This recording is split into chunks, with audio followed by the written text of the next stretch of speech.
thank you. It's really good to see you all tonight, and believe me, it is good to see you, and I'll tell you why.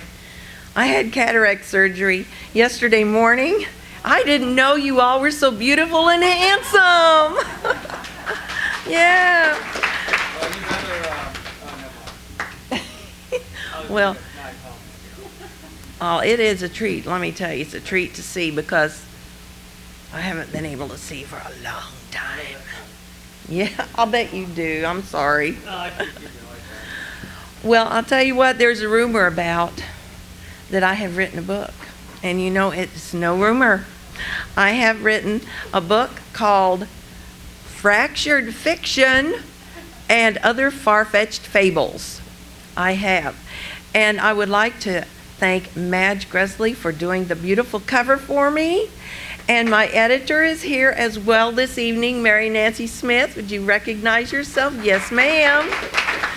Yes. What I like about her is she reads so well and she can keep me out of jail. I like that about her. One of the selections in that book happens to be about Spofest. And I'm not going to read that particular poem tonight because it's like, you know, about a snake. It's about Spo Snake. And it was our birthday party that we had. And I do have a backstory that I wanted to share with you all tonight. And that is my phone ringing, and it will stop. Usually when that happens, I just sit on it.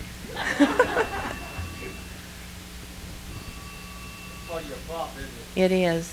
Yeah. What can I say?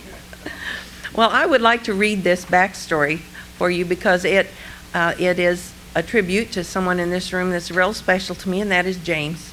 So I wanted to share that with you all tonight. Spofest is the creation of James Bryant, a man of vision. 5 years ago, he saw a need for an outlet for the creative writers of Sedalia, Missouri, and the surrounding area. He organized and developed Spofest to be a celebration of the spoken and written word. Regular presentations are hosted throughout the mid-Missouri for amateur and published writers as well as esteemed poet laureates. Readers are welcome to share their work, and our evenings together are both entertaining and educational. I'm indebted to James and the loyal members of the organization, and am grateful for their encouragement to write this book. From text and tongue to the world beyond, spofest.com, and there is also a picture of our logo, so that will be going into the book. Well, the first selection I want to read for you this evening is called My Funny Valentine, and I think all of us have one. I have a special one. He wasn't the first boy who'd caught my eye. In fact, we never dated. Any chance for prom or a night on the town were purely speculated. Months passed before we finally met, a year before we spoke. He was so shy, just passed me by. My dreams went up in smoke. In the heat of July, he came to me, slipping his hand in mine. I took him on for better or worse, my funny Valentine. I put up with moody tantrums and loved him anyway. I cooked him up spaghetti when I most preferred buffet. He didn't have much money. Matter of fact, he's mostly broke. I worked 2 jobs to pay the bills and the home fires for to stoke. He took to screaming loudly when he didn't get his way. Work to him was a 4-letter word as he spent his time in play. I heard my friends a-whispering, you think he'll ever grow up? Ever make anything of himself? Learn to drink from a sippy cup? Where'd the heck she find that one?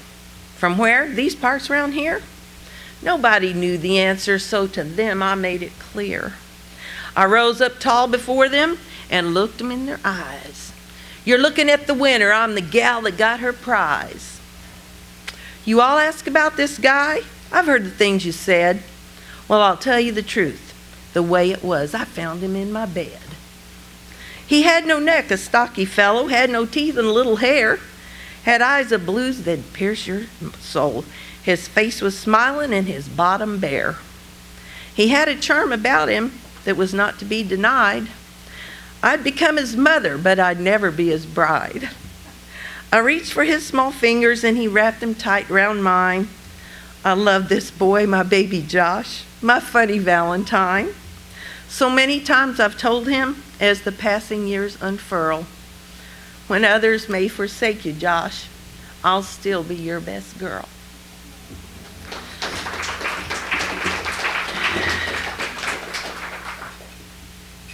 And my fresh selection for you tonight is called, and this is from my heart, my heartfelt love poem. I'm in love with a Jeep. I thought I died and gone to heaven back in 1973. I just bought my CJ7, a perfect match, my Jeep and me. A white Sport Wrangler, 4-wheel drive, 350 under the hood. Brand new from the showroom floor. Boy, we were looking good. A standard clutch I had to have, those gears I love to shift. No compromise on this must-have. I'm sure you get my drift. Later, a few years down the road in 1986, a beautiful blue Cherokee was added to the mix. I was needing room for boys and toys, hockey sticks and skates, camping gear for all their friends, fishing poles and baits. A standard clutch I had to have, those gears I love to shift. I drove that Jeep on my own terms. You still get my drift? My third, a yellow Wrangler Sport, 2000 was the year. It served me well for 14 more, till totaled from the rear. I love that yellow Wrangler.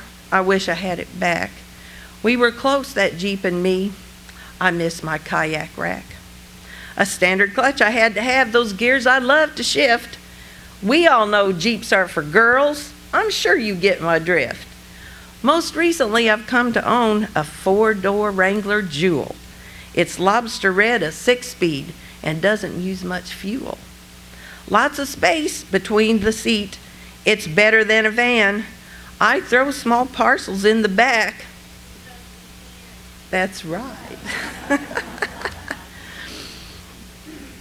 It has a towing package for my kayaks and canoe.